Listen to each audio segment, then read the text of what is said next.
My name is Frank Caputo, and welcome to Drugs Are Us. This program is committed to educate families of people who have a drug or alcohol problem, and hopefully be able to lead people in the right direction and provide some information for them. My guest tonight is from the Counseling Center of Bristol Hospital. His name is Albert Young. Albert is a psychotherapist. He's a licensed addictions counselor, and he's a substance abuse professional in the state of Connecticut, and has been doing this for some time. I've been working with Albert myself for last few months, and I found that it's a really good experience, and I enjoy working with you, Albert. I'll get that out of the way to start off with. Albert is here tonight to speak about group therapy. Albert does one-on-one therapy. He also does group therapy and works with me on group therapy. And I'd like to, I guess, begin this conversation with asking Albert the question, what is the difference between group therapy and individual therapy, and what are the assets of each, I guess? The basic difference, I suppose, between individual therapy versus group therapy is statistics says people with a substance abuse problem, history of alcohol, drug abuse, dependence, they are inclined to do better in terms of treatment in a group setting versus an individual setting.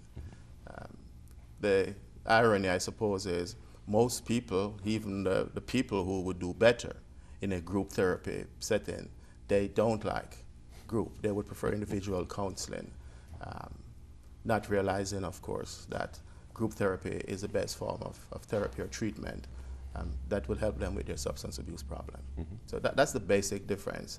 Of course, it's cheaper. Group costs less to the insurance company than versus individual therapy. Mm-hmm. Groups are a microcosmic of the larger society. In a group setting, we could have a male or males, females, different age group, racial, ethnic group, sexual preference, people with sexual preferences, which is, again, a reflection of the larger community. Yeah. And the idea is for people to learn how to function in the larger community. Mm-hmm. So the group therapy, the group environment, is an opportunity for people to learn how to function once they go back in the larger community. Mm-hmm. One of the downside to group therapy is some people are genuinely anxious, even if group therapy is the ideal thing for that person. Mm-hmm. A person could have a diagnosis of anxiety, anxiousness, and if the person is genuinely anxious and can't function in a group, then yes, individual therapy would probably be the best thing for that person. Right. But overall, that would be a minority. Yeah, there are only a few people, most people. And even people who initially approach the therapist for treatment and don't like group, once it is explained why group therapy is a better thing for that person versus individual therapy, people buy into it. And I've had the experience of people asking to be placed in a group. Yeah. So. Good. We see things on television with groups and so on and so forth, and people I'm sure are familiar with AA and NA and CA and every other A that may be out there. And there is a difference, however, I believe, and maybe you can explain the difference between an AA group and group therapy as you perceive it. AA, for example, it doesn't cost the person anything financially, versus the therapeutic group person, there's a financial cost.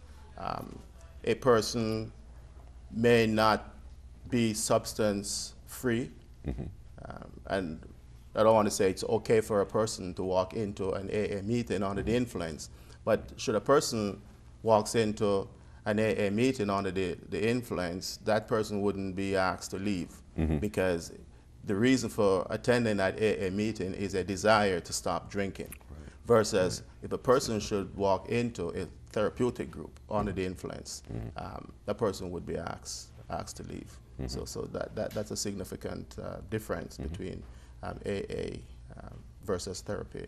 And again, therapeutic groups are facilitated by professionals, people with credentials, experience, so on and so forth, versus AA meetings, the facilitator for a speaker discussion meeting, for example, at the AA meeting does not necessarily have to be credentialed. And again, the credential is important over the therapeutic side because the insurance company won't pay unless a person has certain credentials. Support group versus therapy group. This is what you're basically talking about. A support group is where a group of individuals get together, maybe share stories and share experiences and so on and so forth. And as opposed to group therapy, what would be the main difference in a situation like that? Outside the fact that there is a facilitator, what would be the difference? Well, one of the main difference would be say there are different types of therapy group.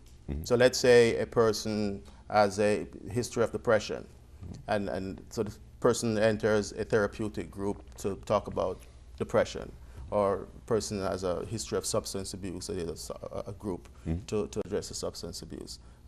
Plus the facilitator, again, would have to be credentialed, have some knowledge, some experience. And again, the therapy is to help the patient or the client identify the sources, say, of the depression, what is causing the depression, and to develop strategies or skills to manage the depression. And the therapist also may, based upon the assessment and what's happening, may suggest or recommend that this person sees a psychiatrist or a MD for medication to help with the symptoms. All of this would not take place in a support group. Support group is a group of people with similar challenges would get together and talk about what's bothering them, not necessarily having the technical skills or the technical know-how to manage some of these problems. You mentioned anxiety. You mentioned about people coming into a group with depression, and from what I understand, at least the last time I went to a seminar, at least statistics say that at least 70% of people that have a substance abuse problem also have what we now refer to as a co-occurring disorder. It used to be called dual diagnosis. Now it's a co-occurring disorder. And those things, I guess, are not really addressed in support groups, because I've actually heard people in support groups say, well, I'm being depressed, I'm being seen by a psychiatrist, and I'm taking medication, and people will react and go, oh, you can't take medication, that's a drug, it's bad for you. So there's a little difference there too. But in support groups, you have to address the co-occurring disorders, correct? You mean therapeutic group? In a therapeutic group, or the possibility of there being a co-occurring disorder. Like you mentioned, statistics says 1/3 of people with a psych problem, the depression, the anxiety, schizophrenia, so forth, 1/3 of that group also have a psych problem. Okay. While the substance abusing people, up to 70% of a person with alcohol, cocaine, what have you problem, also have a psych problem. So if a person initially enters treatment because of a substance abuse problem, let's say 100 people enter treatment because of a substance abuse problem, up to 70 of that 100 also have a psych problem. So yes, it's almost impossible not to recommend or mention or address not just the substance problem, but also the psych problem. And of course, we have some people develop the psych problem because of their substance use, or vice versa. So because some people are depressed, they might use cocaine as stimulant to give them that energy. And some people who are depressed, they can't get out of bed, they have no energy, they may use cocaine to give them. It makes sense why the relationship exists. So they would be self-medicating, so to speak, for whatever the problem is. I feel down, I will use some cocaine. I want to feel mellow, I will smoke some marijuana, whatever the case may be. I remember dealing with heroin addicts quite a bit, and a lot of them would actually admit depression when they would come in for the intake, and I would ask them the question, are you depressed because you're using heroin, or are you using heroin because you're depressed? And they would look at me and say, I don't know. Of course, in the setting that I was in, there wasn't too much I could do co-occurring disorder-wise, but in a facility such as yours, I can see that because you have a network that goes along with it. So it's not just the chemical, right, Albert? It's not just the drug. Right? There's more to it than that. You know, and because it's a significant problem, like I said, 70% of people with a substance abuse problem also have a psych problem. Years and years ago, a person, a clinician, someone like myself, would be certified as a alcohol counselor, certified CAC, certified alcohol counselor. And over the years, that credential was changed, and of course the training got more intense, where it was now certified alcohol and drug counselor, so the drug piece came in. And now we have certified co-occurring disorder professional, because again, the clinician years ago who would only focus on the substance abuse piece, that person now is focusing on the substance abuse plus the psych piece. So the training has changed also, not just the individual abusing the substance or the person with the psych problem, the substance problem, but the providers are trained to identify and to address the psych plus the substance. And I'm sure that knowing how protective insurance companies are of their money, they would cover programs that have been proven to have some effect on the problem. It worries me sometimes too, and I'll get the judicial system upset at me because I do that a lot anyway, that people are sometimes told when they're identified with a substance abuse problem, whether they have a DWI or they've had some domestic violence, whatever it is, we want you to go to 90 meetings in 90 days. Okay. And I really wonder if the person that says that to them, judge, prosecutor, whatever the case may be, actually knows what that's all about, as opposed to some other program. I don't know how you feel about that. Is that alone going to really address the problem? Or no. Support group meetings alone, for some people, there are stories of people, let's say an individual, 20 years of drinking alcohol, for example. And after 20 years, this person could wake up one morning and say, I can't live like this. And the person might have half a bottle of scotch. And the person could dump that half a bottle of scotch in the sink and start attending AA meetings. And it's been now 50 years or 30 years. The person never touched a drop of alcohol again after that. And then there are people, if they did not see a psychiatrist or a psychologist, if they did not take medication, if they did not participate in some form of therapy, they wouldn't stop. Of course, people are different and people respond to treatment differently. So while there are people who can go to AA or NA meetings only and never drink or drug again, there are people who that alone will not work for them. And for the reason mentioned previously, because it's not just the drinking or the drugging. Some people have serious deep emotional, psychological problems. And unless the emotional, psychological problems are addressed, the drinking, the drugging may not go away.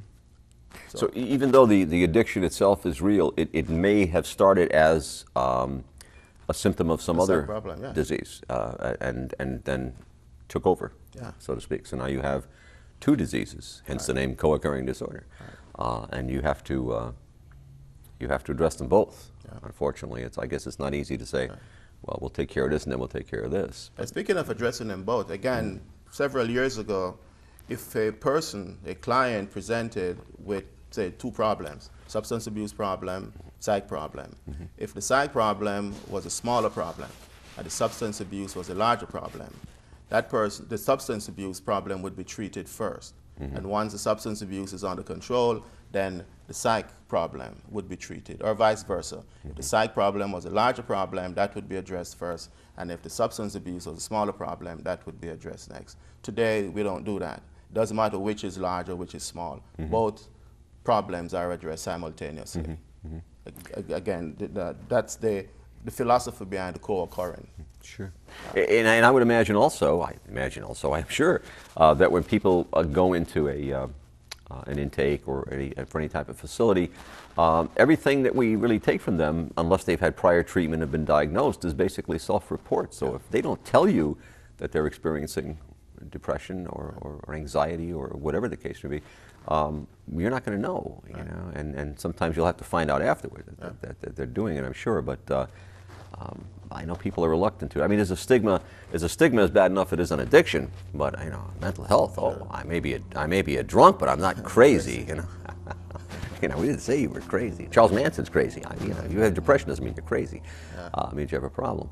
And that's the sad thing with depression. They said that depression is a treatable illness, and it is so sad that so many people do not address their depression problem because of the stigma. And if depression can be mild to moderate to severe. And if it's not treated, you know, depression don't just pops out severe. Probably started out mild, moderate, severe. And if it's not treated, it will grow. It will get progressively worse. And it is sad that people are reluctant to treat it because of the stigma and because of the stories. You know, in the media we hear stories of lady in Texas, for example, who drowned, 5, 6 of her children because she was suffering from some type of depression. When people hear stories like those, they're scared. So if I am suffering from depression, taking medication, I'm seeing a therapist, my depression is under control. If my daughter wishes to celebrate her anniversary with her husband, she has a 2-year-old child, the chance of her asking me to babysit for her for 2 hours while she goes out for dinner is minimal, because she might be thinking, what if I go crazy and, you know, go drown the 2-year-old baby because of these stories. So yeah, you can see why people are afraid to address their depression, because they're afraid family members and friends might have nothing to do with it. Which is interesting too, because what you're saying, indeed, the media tends to exaggerate things. It'll take one case and it'll go over the whole thing. Whereas in reality, that's not the way it is. For example, you've seen many clients, both one-on-one and in group settings, and there's an impression out there that perhaps all alcoholics, you know, drink out of a paper bag and live under a bush somewhere in a park. That all drug addicts, you know, live in abandoned houses and you know, have a belt wrapped around their arm with a needle hanging out. But that's not the case, right? I mean, there are people from all walks of life, as you said before, and they can have a variety of problems. What might be a problem for somebody, you know, might not be a problem for someone else. But if it's a problem for them, they're going to do something about it, and if they had to self-medicate, they would do that. That's very interesting. In your career, I'm sure you've met many very successful people, financially and so on and so forth, that were addicts or alcoholics. Yeah. I have come across attorneys. One of my part-time gigs some years ago was to teach DWI classes. And I remember one evening I had about 4 attorneys who were arrested for DWI. And I had one medical doctor, also, I think he was a surgeon. He was arrested for DWI. And we have heard in the news, we have heard of politicians, whether here in Connecticut or in Washington. And we know, you know, we have had celebrities, Massachusetts, former governor of Massachusetts, Michael Dukakis, his wife, it's a known fact, Kitty Dukakis, drinking problem, Betty Ford, for example. And then, of course, you go to Hollywood, you know, the actors, the actresses, the models, psych problem, substance abuse problem. So, you know, the very beautiful, the very rich. So, plus, again, you have the so-called skid row bums, you know, people who sleep in shelters or sleep under a bridge. It's across the board. It's across the board. So if it's suggested to you that you become part of a therapy group because you have been identified with a substance abuse problem, or perhaps you've already gone through an inpatient detox and you're, you know, referred to a follow-up,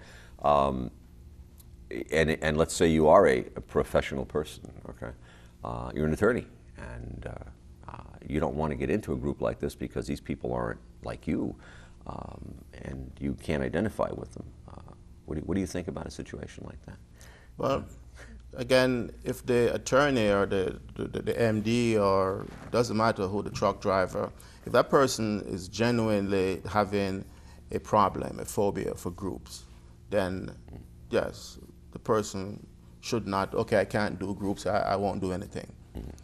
The person, and you know, from my perspective, if I do primarily groups, and I believe that this person genuinely can do the group because of what have you, then yeah, I would do whatever I need to do to accommodate this person.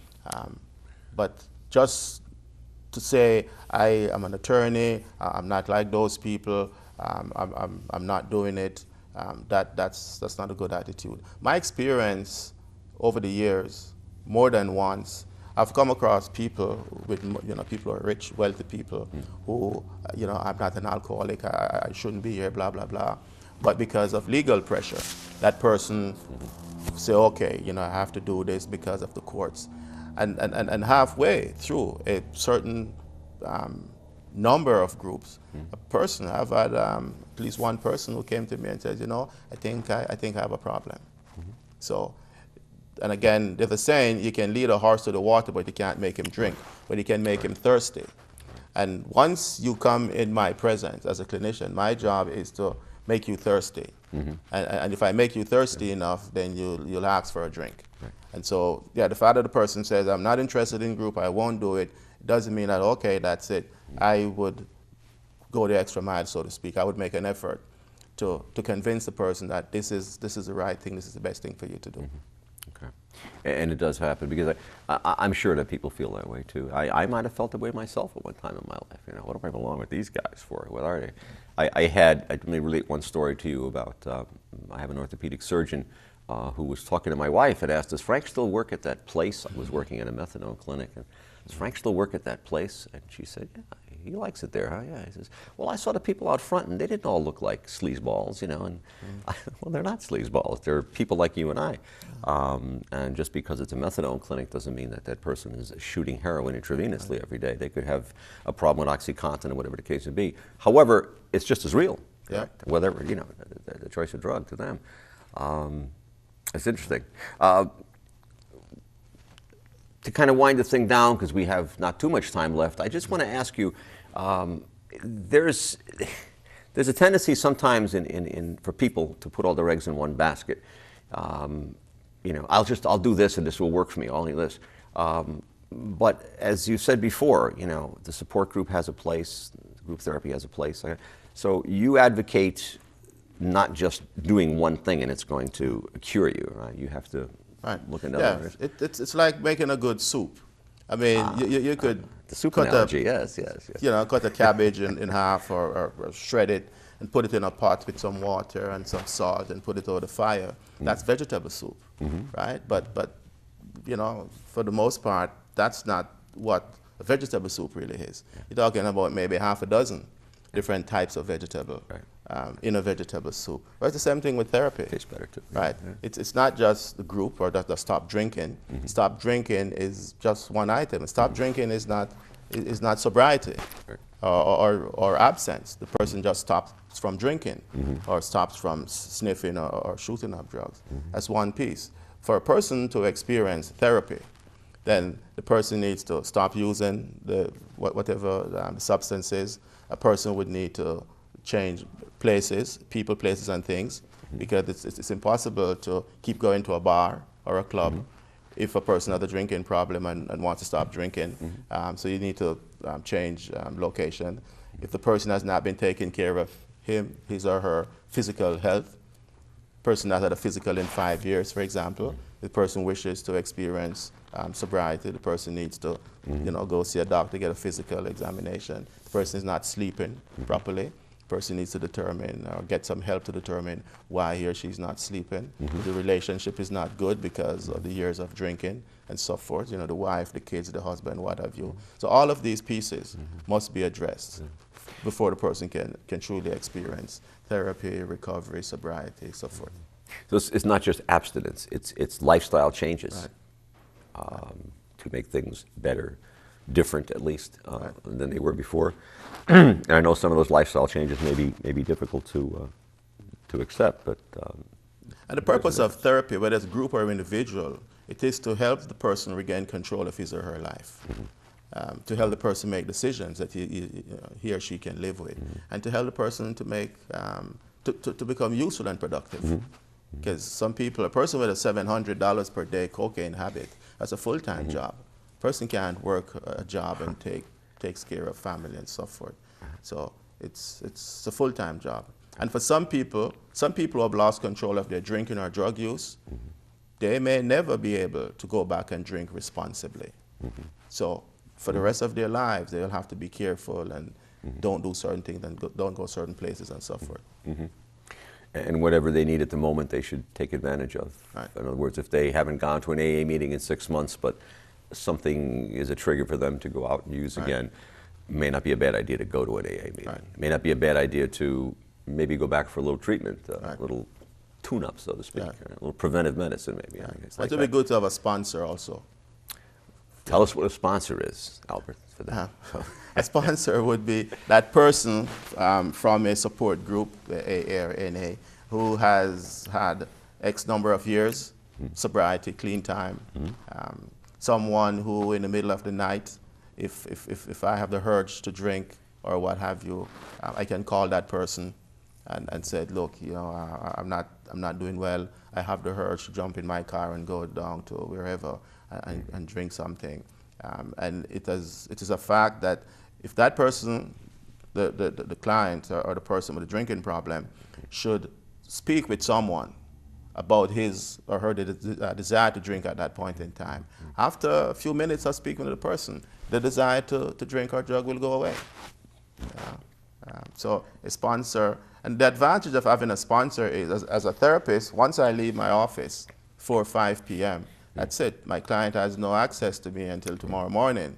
But with a sponsor, it could be midnight. You have access to a sponsor at midnight, Sunday, Saturday, what have you. So there are some major advantage in having a sponsor that someone can connect with whenever he or she is in a situation of relapse or substance use. Yeah, you're right. We're not available all the time. I remember the movie What About Bob, and I never want that to happen to me. If you don't know, I haven't seen it. It's a fellow that depends so much on his psychotherapist that he can't leave him alone. But I guess the whole idea behind this is it's not just one simple thing to do, and it's kind of, you use the soup analogy, I use a food analogy too. I tell my clients it's like a buffet. You take some of this, whatever that combination is for you, that's going to work for you, it does count. But it's very interesting. It's very interesting. Again, people, well, what are you going to do in a group to me? I'm sure your experience of groups has been that people may learn a heck of a lot more from the group than they do from you as the clinician sitting there. And I've heard clients tell me that. And I've heard clients tell me, thank you. And I leave my office. And I didn't say a word through the whole time. I just listened to them. Sometimes I guess it's good for them to listen too. Yeah, and it makes sense why people would get more out of a group, so to speak. I mean, you have 6 or 7 people in a group, could 6 or 7 different experiences, 6 or 7 different methods that those people have used to resolve or to manage their problems. And so, yeah, here this one person is getting feedback from 6 or 7 people, the different methods, different strategies to use, versus if that person was in an individual session, he would be hearing from one person. Good. Well, unfortunately, Albert, we're out of time, and that happens quickly. It's been a pleasure talking to you, and I really thank you for being here today. And for all of you out there, I hope you come back and see us again next week. Thank you very much. The name of the show is Drugs Are Us. Thank you, and good evening. You're welcome. Thank you. Have a good one. Good to see you again. You too. Take care. All right. Thank you.